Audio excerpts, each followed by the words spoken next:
हरिओम. भगवद्गीता बोध योगदास श्री जयगणेश जोशी यांनी केलेले निरूपण. अध्याय 5. कर्मसन्न्यास योग. ओम श्री परमात्मने नमः. अथ पंचमोऽध्यायः. जय योगेश्वर. परमात्म्याला नमस्कार. अध्याय 5.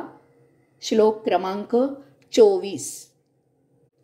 योऽन्तसुखोऽन्तरारामस्तथान्तज्योतिरेव यः स योगी ब्रह्मनिर्वाणं ब्रह्मभूतोऽधिगच्छति. जो अंतर्यामी आत्मानंदात आहे, जो अंतर्यामी आत्मानंदात आहे, जो अंतर्यामी शांतता अनुभवतो, ज्याच्या अंतर्यामी दिव्य प्रकाशाची आत्मज्योत तेवत आहे, तो योगी ब्रह्मच असून ब्रह्मनिर्वाणाला प्राप्त होतो. शांती, समाधान, आनंद नेहमीच आंतरिक असते. सौख्यादी बाह्य गोष्टी आहेत. सौख्यादी गोष्टी बाह्य गोष्टी आहेत. त्या गोष्टी बाह्य असल्यामुळे नष्ट होतात. बाह्य गोष्टी दुसऱ्यामुळे प्राप्त झालेल्या असतात. त्या स्वयं नसतात. त्यात इतरांचा सहभाग असतो. बाह्य गोष्टी भौतिक असतात. त्यामुळे त्या क्षणिक, काही कालावधी पुरत्याच असतात. त्या मर्यादित असतात, टिकाऊ नसतात. अंतर्यामीच्या आत्मभावना ह्या चिर असतात, शाश्वत असतात. मनुष्य एकदा का अंतर्यामी आनंद, शांतता, ज्ञान प्राप्त करायला शिकला की तो कैवल्यानंदी होतो. तो ब्रह्मपदाला पोहोचतो. तहान लागल्यावर आपण पाणी पितो, त्यामुळे आपल्याला आंतरिक समाधान मिळते. ते व्यक्त होऊ शकत नाही. याचप्रमाणे आत्मानंद व्यक्त करता येत नाही. अंतस आनंद हा आत्मानंद असतो. तो निर्लेप असतो. सौख्य आणि दुःख याच्या अतीत आत्मानंद असतो. एकदा का हा आत्मानंद घ्यायला साधक शिकला की त्याला सुख दुःखाचा स्पर्श होत नाही. कारण आता साधक भौतिक वस्तू जगताचा केवळ देहधर्मासाठीच उपयोग करत असतो. तो त्यात रममाण होत नाही. त्याची आत्मानंदी टाळी लागते. भौतिक सुखदुःखाने तो विचलित होत नाही. तो आत्मानंदात विश्रांती घेतो. तेथे स्थित होतो. तेथे त्याला दिव्य तेजाची, आत्मज्योतीची झलक मिळते.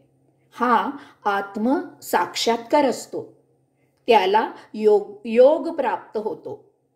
त्याला आत्मज्ञान प्राप्त होते. कारण आता जीवात्मा आणि अंतरात्मा यांचे मिलन झालेले असते. योगी ब्रह्मपदाला पोहोचतो. त्याला ब्रह्मनिर्वाणामुळे मुक्ती प्राप्त होते. भगवंत श्रीनी ज्या 3 गोष्टींचा येथे उल्लेख केला आहे, त्या 3 गोष्टी म्हणजे 3 प्रकारच्या लोकांच्या प्रतीक आहेत. पहिली गोष्ट म्हणजे संसारी. सर्वसामान्य जन नेहमी सौख्याचा शोध घेत असतात. दुःखातून सुटका म्हणून ते सुखाच्या मागे लागतात. ते सुखाच्या मागे असतात. येथे ते भौतिक वस्तू जगतातून सौख्य शोधण्याचा आणि ते मिळवण्याचा प्रयत्न करत असतात. या अशा प्रयत्नातून त्यांना कधीही चिरसौख्य मिळत नाही. दुःखातून सौख्यात आणि सौख्यातून पुन्हा दुःखात असा त्यांचा जीवन प्रवास चालू असतो. यास्तव येथे भगवंत श्री सांगत आहेत की सुख दुःख असे फेरे घेत न बसता सुखदुःखाच्या अतीत आत्मानंद शोधावा. खोल अंतःकरणात उतरावे. तेथे आत्मानंद टाळी लावावी.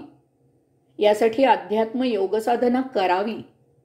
चिर टिकाऊ शाश्वत आनंद केवळ अंतर्यामी यात्रा करूनच प्राप्त होतो. तीच अंतिम तृप्ती असते. तेच ब्रह्मपद असते. तीच ब्रह्मनिर्वाण यात्रा असते. दुसरी गोष्ट म्हणजे योगी, वितरागी, बैरागी, साधू, संत नेहमी शांती अनुभवण्यासाठी गुहेत जाऊन ध्यान धारणा करत असतात. मौन पाळतात. जनसंपर्क टाळतात. अशांनी ध्यानात स्थित होऊन अंतःकरणात खोल खोल उतरावे. त्या दिव्य गुहेत प्रवेश करावा. तेथे साक्षात्कार होतो. आत्मज्ञान प्राप्त होते. आत्मानंदी समाधी साध्य झाल्यावर शांती प्राप्त होते. ती भौतिक वस्तू जगताने भंग होत नाही. ही शांती शाश्वत असते. तीच अंतिम तृप्ती असते. तेच ब्रह्मपद असते. तीच ब्रह्मनिर्वाण यात्रा असते. तिसरी गोष्ट म्हणजे विद्वान, ज्ञानी, वैज्ञानिक, शास्त्रज्ञ यांना नेहमी ज्ञान लालसा असते. परंतु ते सतत भौतिक वस्तू जगतात प्रयोग करत असतात. अशांनी अध्यात्म योग साधना जरूर करावी. ध्यान समाधीने प्रज्ञा प्राप्त करावी. ते दिव्य ज्ञान असते. ते एकदा प्राप्त झाले की या विश्वात जाणण्यासारखे काही उरत नाही. तीच अंतिम तृप्ती असते. तेच ब्रह्मपद असते. तीच ब्रह्मनिर्वाण यात्रा असते. हरिओम.